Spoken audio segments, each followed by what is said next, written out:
The why, I suppose, it was as I was mentioning. I was searching for the truth. I was searching for the meaning of life. I was searching for the answers to the question of, what is it all for? What is the purpose of our existence? Why am I here? What is this life all about? And having searched through various different religions and read many books, and having been brought up in a fairly, yes, definitely a strict Christian background, I came across the Quran, a translation of the Quran.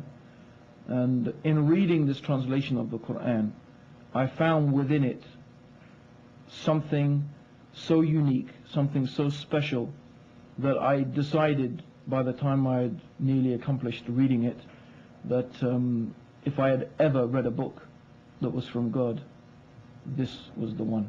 Mm-hmm. So that was the thing that really changed me around.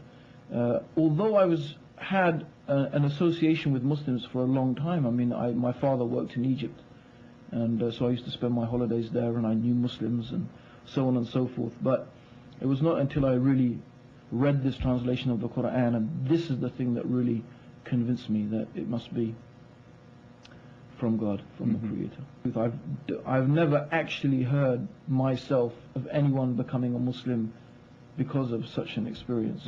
I mean, maybe there have been. But yes, I think this is something that you will find common amongst people who have chosen Islam. And I think it's worth mentioning, I had it in my mind to mention this as well, that everybody has to choose Islam. You chose Islam at some time as well, Shabir. Yes, exactly. I mean, a lot of people think the new Muslim, the white Muslim, the black Muslim, we chose this. Everyone at some stage in their life has to make a choice to be a Muslim. You, Shabir, although you were brought up in a Muslim family probably, and so on and so forth, you made a choice, a conscious decision at some stage in your life to choose Islam. There's lots of people brought up in Muslim families who don't make that conscious decision to choose Islam. They make a conscious decision to go in the opposite direction. So I don't really know why we are thought to be so special, but but Alhamdulillah. So this choosing of Islam, as I said, was mentioning, came from reading the Quran, contemplating, thinking, and that is something that I find generally that is one of the things that has impressed me about Islam until today. And I used to say Islam is the religion of reason, and maybe that's not quite an accurate way or a proper thing to say, but I have never found a religion, and I don't think anyone, and I am sure 100% no one could ever find a religion that is reasonable like Islam is reasonable. And I say it in the sense that you will not find a single belief, a single thing that Islam is teaching you or Islam is telling you to believe, except that it is compatible with sound reasoning. And that is one of the beautiful things about Islam. And that's why I think you find that thinking people become Muslims, not people who rely on some sort of mystical, sort of emotional experience. Okay? Because really, how can truth be something that is manifest through some emotional, mystical, strange experience? I mean, if that's the case, then, David Koresh and the son of Sam and so many other extraordinary, crazy mass murderers and people who do all sorts of extraordinary things, if you look in their psychology and their accounts of their life, a lot of them have these type of extraordinary experiences. Like the son of Sam, a dog talked to him and he thought this dog was a messenger of God. I mean, so I mean, this is sort of extraordinary things. But Islam, no. Islam is a religion. It asks you to use your mind. You find the Quran again is saying, in this are signs for those who think, in this are signs for those who have understanding, and this is signs for those who are wise. When the angels greet the people, or rather not greet them, but when the angels who are guarding the gates of hellfire, they say to the people who are going to the hellfire, didn't someone come to you? Didn't someone warn you? And the people who are going to the hellfire they said yes. And if only we had used our aql, if we only used our intelligence, we wouldn't now be in the fire. It's an indication that Islam is something that you're going to come at and arrive at through using your intelligence, not merely some act of faith. I accepted Islam and I went to the mosque for a bit and so on and so forth. But the truth is, the moment I encountered the first bit of difficulty, that was it. I didn't ever say that I'm not a Muslim. I always used to tell people over a glass of wine and yes, I'm Muslim. Islam is fantastic. I mean, I remember once I was at a party and I was completely intoxicated, I think would be the polite way of putting it.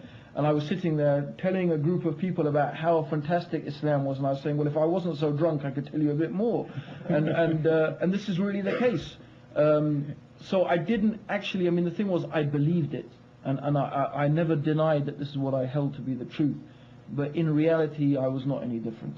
In reality, I was still eating bacon butties are bacon sandwiches, right? And drinking alcohol and all the rest of it and everything like that. So it took 2 years of real mental, spiritual torment, I could say, because that's what it was. It was the worst 2 years of my life. And I always tell people that the person who is the worst off is the person who knows the truth and doesn't act upon the truth. The worst one is the one who knows the truth and doesn't follow it. There's a time when they call it blissfully ignorant. But when you know the truth and you don't follow that truth, if there's hell on earth, that's what it is. If there's hell on earth, that's what it is. And that's what I went through. But alhamdulillah, I mean, I look back on it and it was ultimately through Allah's mercy, only through Allah's mercy, a strengthening experience. And when I did come to Islam, alhamdulillah, I think because of that experience, I came to Islam much stronger and much more with complete determination not to repeat that sort of error again. Mm-hmm. But it is a problem, and I'm sure that lots of brothers and sisters out there in different ways who become Muslim and who choose Islam encounter that same type of problem, to change their life around, and it is a very, very, very, very major change. It's not like, you just change a few things, right? Now I believe in Jesus and that, everything goes on, right? No, I mean, your life changes round almost completely, and that is difficult. Mm-hmm. But it's easy for whomsoever Allah makes it easy. Mm-hmm. And I always think that the best answer to that is how Allah describes it in the Quran, and it is exactly the way Allah describes it. It is really the truth. And I would say that Islam, to be a Muslim, to be in Islam and out of Islam, the difference between being a Muslim and being an unbeliever is the difference between life and death. Mm-hmm. That's how extreme it is, and it really is that different. It's like before I was dead and now I'm alive. It is that different. It's like before, and this is how I think of it. Before I was in a room, a vast, huge room, which is totally pitch dark. And this room is surrounded by obstacles. So you're trying to find your way around this room. And as you're trying to find your way, you keep hitting these things and injuring yourself.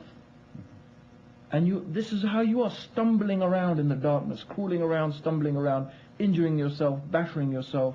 Islam is like you open the door and you step out into the daylight. Mm-hmm. That's how it is. That's how the difference between being a Muslim and not being a Muslim. It's that different. I think the first thing is that you have to be very sincere and you have to be very honest about yourself. That's very difficult to do that. And that's very important, to be sincere. If you're sincere and you're really sincere, I'm sure that Allah will guide you to the truth. But it's not like you have to find the door. Really, because it's there. If anyone's watching this video, well, we're telling you about Islam.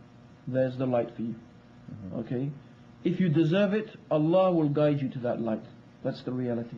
If you are deserving of it, Allah will guide you to that light. Because we have to understand that Allah chooses who He wants for His guidance. And He chooses people who are deserving of it. This is the reality. Okay? So, really, one needs to seek that guidance, one needs to pray for that guidance, and you need to seek it with your mind, with your heart, with your soul. This is the way to go forward.